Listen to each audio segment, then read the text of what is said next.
বন্ধুরা আজকে Grove that সোয়েস একটা এয়ারবাডস এসছে L31 এর এয়ারবাডস। এটা ইএনএক্স টেকনোলজি আছে। Total playback 40 horse, IP65 water register আছে। এটা 5 মিনিট 90 মিনিট প্লেব্যাক আছে। ঠিক আছে, 5 মিনিট চার্জ দিলে 90 মিনিট প্লেব্যাক আছে। চলো এটা খুলে দেখি। এটা আমি আগেও আনবক্সিং করেছিলাম দোকান থেকে নেওয়ার সময়। এই দেখো আইসি এর আছে, এই দেখো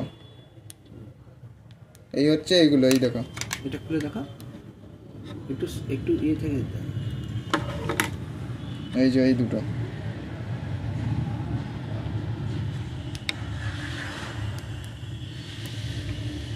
এই দুটোর মধ্যে কোনটা আগে অন হয়? এইটা অন হয়ে গেছে, এই দেখুন লাইট ব্লিঙ্ক হচ্ছে। এটা এখন অন হয়নি,